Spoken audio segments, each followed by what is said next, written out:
Hai, Assalamualaikum dan salam sejahtera anak-anak tahun 5. Okey, cikgu harap hari ini awak semua sihat. Okey, cikgu akan teruskan pembelajaran mata pelajaran reka bentuk dan teknologi. Okey, hari ini masih di bawah tajuk teknologi rumah tangga. Okey, masih lagi bawah tajuk jahitan. Okey, tetapi hari ini sebelum ni kita dah kenal apa itu artikel jahitan dan jenis-jenis mata jahitan tangan. Okay, hari ni kita nak kenal pula alatan jahitan.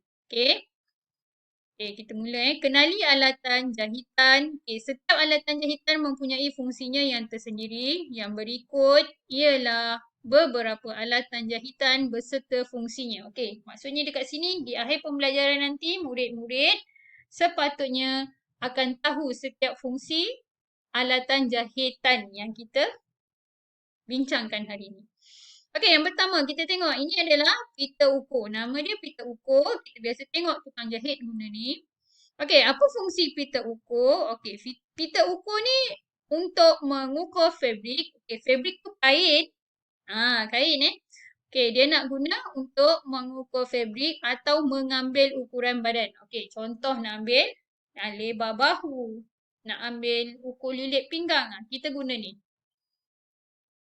Okey, pita ukur. Kita tak boleh guna pembaris. Pembaris tu lurus. Jadi bagaimana kita nak ukur di permukaan yang tidak lurus, yang melengkung, tak boleh Jadi inilah alat yang perlu kita guna. Okey, pita ukur. Okey, yang alatan yang kedua, okey, yang ini pembaris. Okey, kalau kita tengok dia ada pelbagai jenis dan rupa pembaris. Okey, biasanya tukang jahit dia memiliki beberapa jenis pembaris. Okey. Okey, ada yang melengkung sikit tengah, tepi dia lurus. Yang ini berbentuk siku L.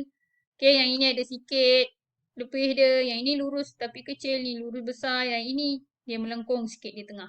Okey, kegunaan pembaris mengukur dan menandakan pola.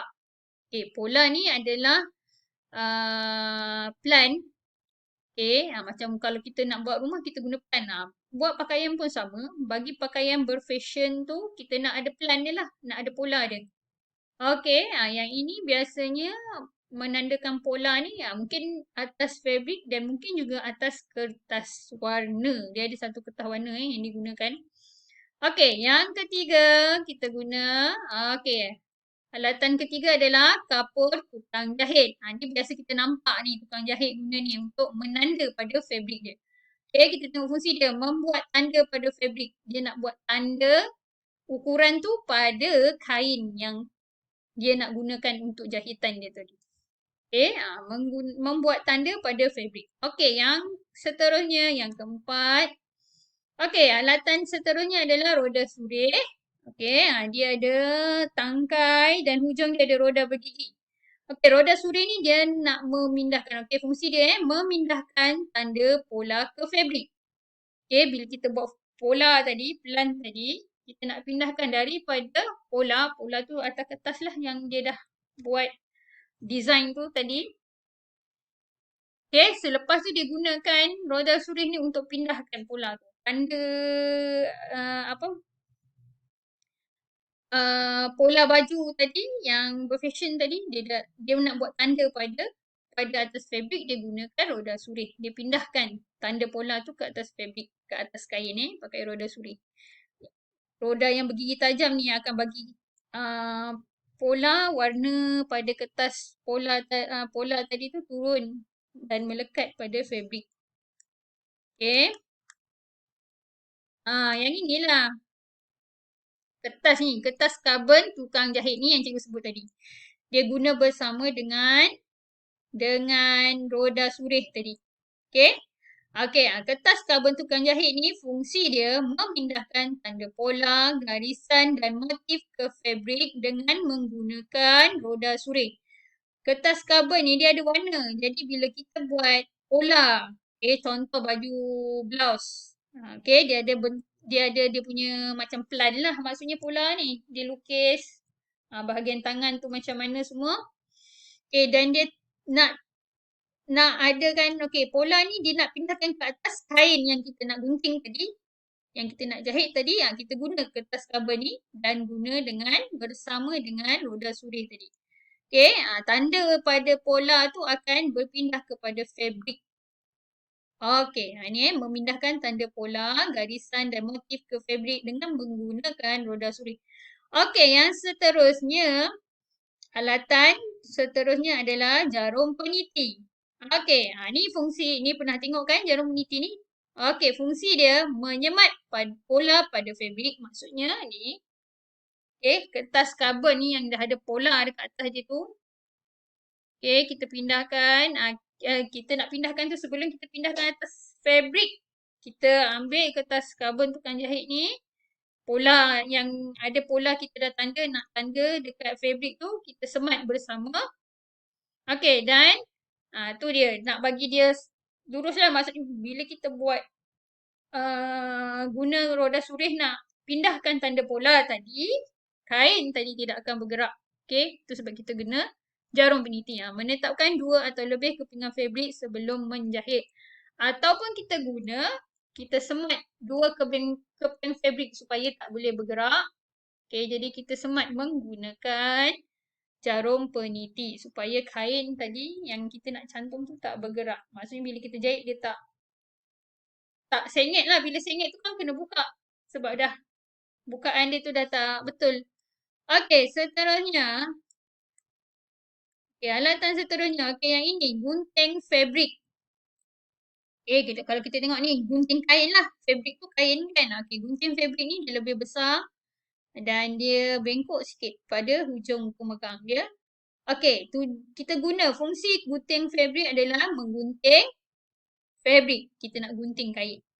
Okey, seterusnya yang ini adalah gunting kertas. Okey, memotong kertas bagi membentuk pola.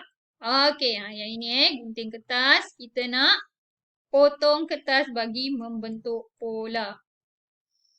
Okey, dia tak boleh campur Gunting fabrik, kita guna gunting fabrik. Gunting kertas, kita guna gunting kertas. Sebab kalau kita tukar ni, kalau gunting fabrik kita guna pada gunting kertas, nanti mata bilah gunting fabrik ni akan rosak. Dan bila kita nak gunting kain atau fabrik, dia dah tak makan. Dah tak tajam. Okey. Okey, dia kena ikut kertas, kita guna gunting kertas. Kalau nak potong fabrik, kita guna gunting fabrik. Okey. Okey, alatan seterusnya adalah jarum jahit. Yang ini yang ada lubang di atas kepala jarum tu kita panggil jarum jahit. Okey, tujuan dia atau fungsi jarum jahit adalah menjahit fabrik. Kita guna untuk menjahit. Kita tak guna jarum peniti. Jarum peniti hanya untuk menyemat 2 keping fabrik atau menyemat kertas pola. Okey. Okey, seterusnya kita tengok yang ketiga, yang seterusnya alatan yang digunakan adalah mesin jahit mini. Yang ini mesin jahit yang kecil. Okey, dia panggil tu sebab dia panggil mini. Okey.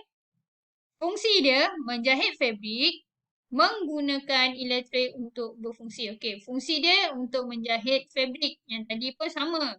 Jarum jahit tangan menggunakan fungsi dia adalah menjahit fabrik. Tapi dengan guna tangan.